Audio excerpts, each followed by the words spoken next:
Hello दोस्तों, स्वागत है आपका आपके ही चैनल लास्ट एग्ज़ाम ट्रिक्स पर। तो कैसे हैं आप लोग? तैयारी आपकी कैसी चल रही है? उम्मीद है अच्छी चल रही होगी। कल आपका एग्ज़ाम है तो मैं आपके लिए 100 टॉप क्वेश्चन लेके आया हूँ। 50 इसमें रहेंगे जीके के और 50 रहेंगे साइंस के। मतलब ये इसमें आपको ये मान के चलो कि 4 से 5 नंबर आपके पक्के हैं। गारंटी लेता हूँ इस चीज़ की कि इसमें से 4-5 क्वेश्चन कल ज़रूर पूछे जाएंगे। तो देखिए आप, 10 मिनट की वीडियो है, पूरी ज़रूर देखना, कहीं ऐसा ना हो कि कुछ मिस हो जाए और वही कल आ जाए। तो देखिए, सभी क्वेश्चन हैं वो वन लाइनर हैं, तो आपको बस पढ़ना है और याद करना है कि भारत में खोजा गया सबसे पहला पुराना शहर कौन सा था। तो भारत में जो सबसे पहले खोजा गया था पुराना शहर, वो हड़प्पा था भाई।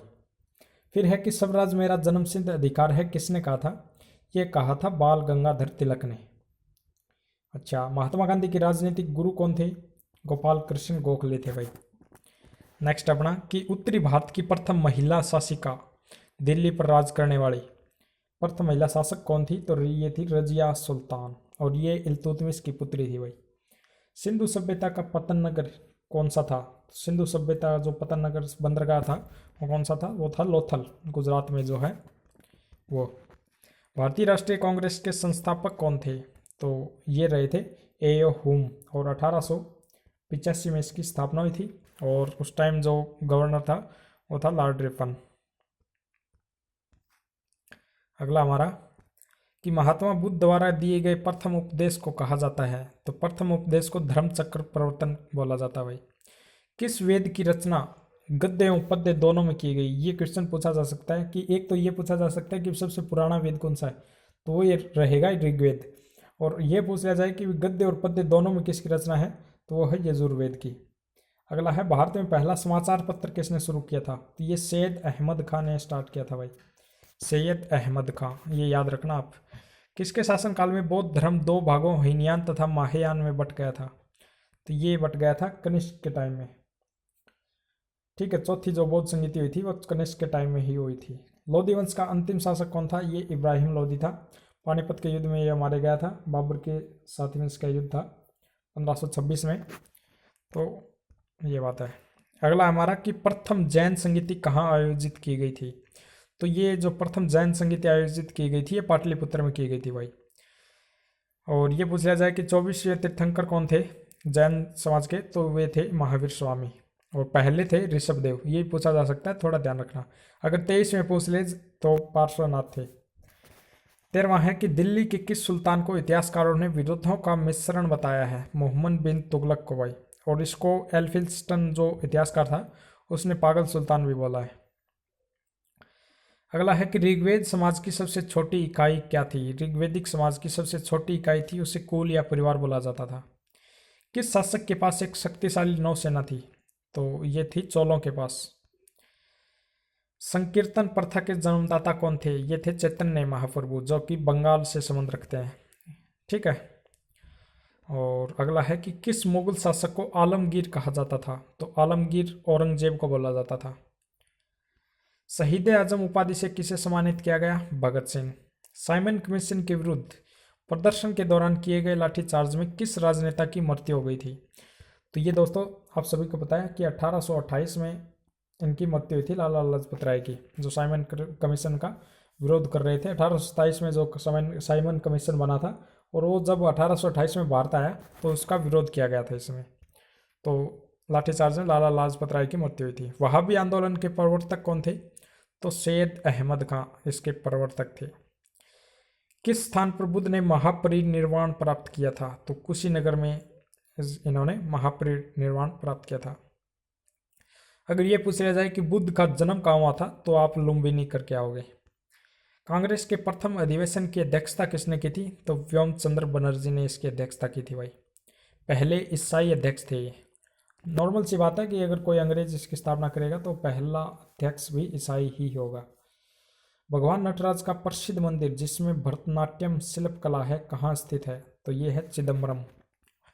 महात्मा बुद्ध ने उपदेश देने हेतु किस भाषा का प्रयोग किया था? तो ये पाली का किया था भाई, पाली भाषा का उपयोग किया था। कुतुब मीनार के कार्य को किस शासक ने पूरा करवाया था? तो ये इल्तुतमिश ने पूरा करवाया था। इसे स्टार्ट करवाया था कुतुबुद्दीन ऐबक ने। लीलावती पुस्तक किससे संबंधित है? तो लीलावती गणित से संबंधित है भाई। अगला है पहाड़ी काटकर एलोरा के विश्वविख्यात कैलाशनाथ मंदिर का निर्माण किसने कराया था? तो ये करवाया था राष्ट्रकूट ने। देखो कितना गजब गजब क्वेश्चन है भाई, स्किप मत कर देना बीच में, कहीं ऐसा ना हो कि जो महत्वपूर्ण क्वेश्चन है वो छूट जाए और कल यही आ जाए। तो 10 मिनट अपना जो टाइम है, कीमती टाइम, वो 10 मिनट इसे जरूर दें ताकि कल आपको फायदा हो जाए इससे। बनारस हिंदू विश्वविद्यालय के संस्थापक कौन थे? तो ये थे मदन मोहन मालवीय। स्वतंत्र भारत के प्रथम गवर्नर जनरल कौन थे? तो लॉर्ड माउंटबेटन थे भाई। अगला क्वेश्चन, किस मुस्लिम शासक के सिक्कों पर देवी लक्ष्मी की आकृति बनी थी? तो ये मोहम्मद गोरी जो था, जो 1192 में पृथ्वीराज को हराया था इसने, तो उसके जो सिक्के होते थे उस पर लक्ष्मी की आकृति होती थी भाई। काला अशोक की राजधानी क्या थी? तो ये थी पाटलिपुत्र।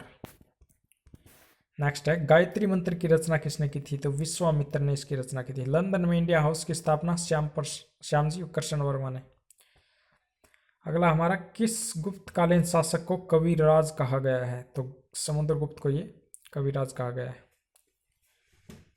अगला हमारा, अकबर इतिहासकारों में किसने अकबर को इस्लाम का शत्रु कहा? बंदायूनी को।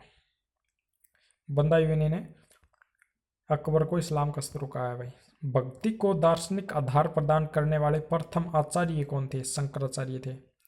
किस नगर को सिराजे हिंद कहा जाता था? तो जौनपुर को। चालुक्य वंश का सर्वाधिक प्रसिद्ध शासक कौन था? तो चालुक्य वंश का जो सर्वाधिक प्रसिद्ध शासक था वो था पुलकेशिन सेकंड। मोहम्मद गौरी ने 1192 में हुए तराइन के द्वितीय युद्ध में किस शासक को पराजित किया था? आप सभी को पता है कि पृथ्वीराज चौहान को जो पराजित किया था। सबसे पहले अगर ये पूछ लिया जाए कि मोहम्मद गौरी सबसे पहले भारत कब आया था, तो 1178 में इसने आक्रमण किया था आबू पर, और वहाँ पर इसे बहुत ही बड़ी हार मिली थी। तो उसके बाद ये फिर वापस आया था 1191 में। नेक्स्ट अपना, भारतीयों के महान रेशम मार्ग सिल्क मार्ग, जो सिल्क रूट है, किसने आरंभ करवाया था? तो ये कनिष्क ने स्टार्ट किया था। गुलरुखी के नाम से कौन जाना जाता था? तो सिकंदर लोदी को गुलरुखी के नाम से जाना जाता था। सिकंदर लोदी वो बंदा था जिसने आगरा नगर की स्थापना की थी। वह कौन सा युद्ध था जिसने भारत में ब्रिटिश प्रभुत्व का प्रारंभ किया? तो प्लासी का जो युद्ध था, ये पूछा जा सकता है कि ये हुआ कब था? तो ये 1757 में हुआ था भाई। 1764 में बक्सर का युद्ध हुआ था। तो ये दोनों आप थोड़े ध्यान रखना। शिवाजी ने अपने राज्य की आय का मुख्य साधन किसे बनाया? तो चौथ जो कर था उसे। जैन धर्म के 24वें तीर्थंकर कौन थे? तो महावीर थे। सत्यमेव जयते उक्ति कहाँ से ली गई है? तो मुंडकोपनिषद से ली गई है। बक्सर के युद्ध के समय दिल्ली का शासक कौन था? तो शाह आलम था, वो बक्सर के युद्ध के टाइम दिल्ली का शासक था। भारत में सर्वप्रथम जो स्वर्ण मुद्राएं किसने चलाई थी? तो इंडो बैक्ट्रियन जो थे उन्होंने चलाई थी भाई। हिंदी यूनानी बोल सकते हैं हम इसे। अशोक के धर्म की परिभाषा कहाँ से ली गई है? तो राहुलोवाद सूत्र से ये ली गई है। जहांगीर के दरबार में पक्षियों का सबसे बड़ा चित्रकार कौन था? तो मंसूर नाम का जो चित्रकार था वो सबसे बड़ा चित्रकार था। अगला हमारा साइंस के आ गए भाई 50 क्वेश्चन। सर्वदाता रक्त समूह है। रक्त समूह का जो मतलब सभी को दान कर सकता है तो वो है O, और जो सभी से ग्रहण कर सकता है वो है AB। RH फैक्टर किससे संबंधित है? तो ये रक्त से है। अगर आपसे ये पूछ लिया जाए कि रक्त की जो pH है वो क्या है, तो ये आपको कमेंट में बताना है, शायद 7.4 होना चाहिए। अगला हमारा, RH फैक्टर के खोजकर्ता लैंडस्टेनर एवं विनर। ठीक है। रक्त को शुद्ध कौन करता है? तो किडनी करती है। रक्त का भार कितना होता है? 150 ग्राम। रक्त एक विलियम है, वो क्या है? क्षारीय। देखो ये रक्त का pH मान आ भी गया आगे कि रक्त का pH मान कितना होता है? तो 7.4 होता है भाई। अगला है, हृदय की धड़कन का नियंत्रक क्या है? हृदय की जो धड़कनें होती हैं उसको नियंत्रक, अगर किसी की ज़्यादा कम हो जाए तो उसको किससे जो नियंत्रित किया जाए? तो वो पेसमेकर से किया जाता है भाई। नेक्स्ट अपना, शरीर में हृदय की ओर रक्त ले जाने वाली रक्त वाहिनी क्या कहलाती है? तो वो शिरा कहलाती है। हृदय से शरीर की ओर रक्त ले जाने वाली रक्त वाहिनी क्या कहलाती है? तो वो धमनी कहलाती है। एक चीज़ मैं आपको बता दूं कि ये पूछा जा सकता है कि जो शिरा होती है इसमें होता है अशुद्ध रक्त, ठीक है, और धमनी में होता है शुद्ध रक्त। तो हृदय से शरीर की ओर जो रक्त जाता है वो शुद्ध होता है और इसे धमनी ले जाती है। नेक्स्ट अपना जराविक सेवन क्या है, तो कृत्रिम हृदय है ये, ठीक है। और अगला है शरीर में ऑक्सीजन का परिवहन रक्त द्वारा होता है। सबसे छोटी अस्थि स्टेपिस, सबको पता है कि मध्य कर्ण में होती है। सबसे बड़ी अस्थि होती है फीमर जंघा में। सबसे लंबी पेशी की अगर बात करें तो सर्टोरियास होती है। सबसे बड़ी ग्रंथि यकृत होती है, जिसे लीवर भी हम बोलते हैं। सर्वाधिक पुनरुद्भवन की जो क्षमता होती है वो यकृत या लीवर में ही होती है। और सबसे कम जो पुनरुद्भवन की जो क्षमता होती है, एक बार जो डैमेज हो जाए तो फिर जल्दी से ठीक नहीं होता, तो वो होता है मस्तिष्क। शरीर का सबसे कठोर भाग की अगर हम बात करें तो शरीर का सबसे कठोर भाग होता है दांत का एनेमल। सबसे बड़ी लार ग्रंथि होती है पैरोटिड ग्रंथि। सबसे छोटी डब्ल्यूबीसी लिम्फोसाइट। सबसे बड़ी डब्ल्यूबीसी वाइट ब्लड सेल, तो ये रहेगी मोनोसाइट। और सबसे बड़ी शिरा की अगर बात करें तो एम्फीरियर। आरबीसी का जीवन काल 120 दिन होता है। अगर ये पूछ लिया जाए कि अगर ऊंचाई पर जाए बंदा, तो ऊंचाई पर जाने पर आरबीसी के जो होते हैं उनमें क्या प्रभाव आता है, वो संख्या बढ़ जाती है या उनका आकार बढ़ जाता है, तो दोस्तों उनकी संख्या बढ़ जाती है, ये आप ध्यान रखना। रुधिर का थक्का बनाने का समय होता है, जो रुधिर का थक्का बनता है तो वो कितने समय में बन जाता है, तो नॉर्मल आदमी के 2 या 5 दिन में रुधिर का थक्का होता है, बन जाता है। आनुवंशिक के पिता ग्रेगर जॉन मेंडल को कहा जाता है भाई। इन्हें मतलब मटर के पौधे पर ये किया था, प्रयोग किया था अपना। हरगोविंद खुराना की नोबेल पुरस्कार जीन डीएनए से संबंधित खोज के लिए मिला था। तो जो नोबेल पुरस्कार मिला था हरगोविंद खुराना को, तो वो डीएनए से संबंधित खोज के लिए मिला था भाई। राइबोसोम को प्रोटीन की फैक्ट्री कहा जाता है। अगर नोबेल पुरस्कार से ये पूछ लिया जाए कि सबसे पहले किस भारतीय को नोबेल पुरस्कार मिला था, तो वो रविंद्रनाथ टैगोर को मिला था भाई 1912 में। मानव शरीर में गुणसूत्रों की संख्या 46 होती है। चेचक का टीका किसने विकसित किया था, तो एडवर्ड जेनर ने ये विकसित किया था।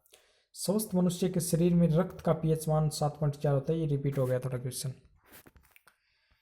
लाल रक्त कणिकाएं आरबीसी का निर्माण कहाँ पे होता है, तो अस्थि मज्जा में होता है। और अगर ये पूछ लिया जाए कि जो अपने रुधिर का ब्लड बैंक किसे बोलते हैं, तो ब्लड बैंक प्लीहा को बोला जाता है भाई, ठीक है। कोशिका की खोज अंग्रेज वैज्ञानिक रॉबर्ट हुक ने की थी। नवजात बच्चों के शरीर में 300 हड्डियाँ होती हैं। और अगर ये पूछ लिया जाए कि एक युवा के शरीर में कितनी होती है, तो 206 नॉर्मली होती है। मानव शरीर की सबसे लंबी हड्डी को फीमर कहते हैं। मनुष्य की सबसे छोटी हड्डी स्टेपिस कान में होती है। मनुष्य की छाती में दोनों तरफ 12-12 पसलियाँ होती हैं। आरबीसी लाल रक्त कण की कब्रगाह यकृत और प्लीहा को कहा जाता है। रक्त का थक्का बनाने में विटामिन के सहायक होता है, आप सभी को पता होगा। और इसका जो वैज्ञानिक नाम है फिलोकबिनोन इसे बोला जाता है, तो आप ये थोड़ा ध्यान रखना।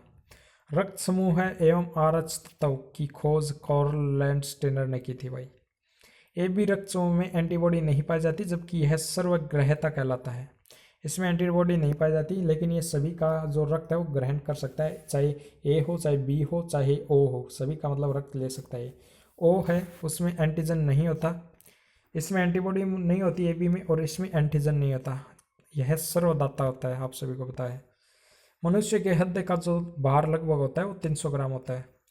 स्वस्थ मनुष्य का हृदय 1 मिनट में 72 बार धड़कता है। मनुष्य का जो रक्त दाब 120 और 80 होता है, आप सभी को पता होगा। यूरोक्रोम की उपस्थिति के कारण मूत्र का रंग पीला होता है। एलिसा प्रणाली से एड्स बीमारी के एचआईवी वायरस का पता लगाया जाता है। और एक पीसीआर, तो पीसीआर से ये पूछा जा सकता है करंट में, आप थोड़ा ध्यान रखना कि कोविड का जो पता लगाया जाता है उसकी पीसीआर जांच होती है, ये ध्यान रखना आप थोड़ा। टीटनेस से शरीर का तंत्रिका तंत्र प्रभावित होता है भाई। और स्वस्थ मनुष्य शरीर में रक्त का औसत 5 से 6 लीटर होता है। मनुष्य के रक्त का जो शुद्धिकरण है वो किडनी में होता है। मानव शरीर की सबसे छोटी ग्रंथि पिट्यूटरी मस्तिष्क में होती है। सबसे जो छोटी ग्रंथि होती है वो पिट्यूटरी ग्रंथि होती है। मानव शरीर की सबसे बड़ी ग्रंथि यकृत या लीवर होती है। इंसुलिन की खोज बैटिंग एवं वेस्ट ने की थी। इंसुलिन का आप सभी को पता है कि इसकी कमी से मधुमेह रोग हो जाता है। वस्तु का प्रतिबिंब आंखों के रेटिना पे बनता है। नेत्रदान में बहुत ही गजब क्वेश्चन है, ये थोड़ा आप ध्यान रखना। वैसे भी आपको मतलब जनरल नॉलेज के लिए पता होना चाहिए कि जो नेत्रदान किया जाता है उसमें आंख की कॉर्निया को दान किया जाता है भाई। त्वचा का कैंसर सूर्य की पराबैंगनी किरणों से होता है। और पराबैंगनी किरणें जो आती हैं उनका अवशोषण एक हद तक जो अवशोषण किया जाता है वो किया जाता है ओजोन के द्वारा। अगर ये सभी पैरामैग्नेट नीचे आ जाए तो त्वचा का कैंसर हो सकता है। किडनी में बोमन कैप्सूल पाया जाता है। सिरोसिस जो बीमारी होती है वो लीवर को प्रभावित करती है।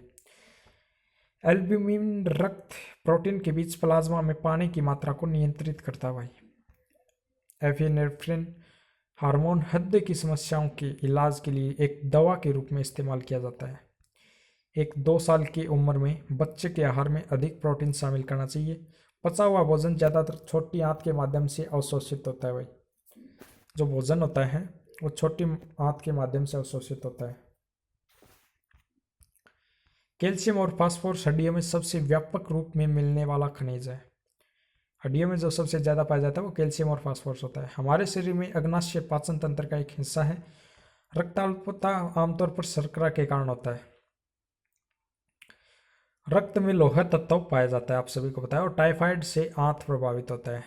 तो ये इतने क्वेश्चन थे भाई, लगभग 100+ क्वेश्चन है ये। तो कैसी लगी वीडियो ज़रूर बताना। और ये मैं आपको गारंटी के साथ कहता हूँ इसमें से 4 या 5 क्वेश्चन कल पक्के आने वाले हैं। तो आप इनको एक बार और रिवीजन कर लें तो भी अच्छा रहेगा आपके लिए। तो थैंक यू दोस्तों।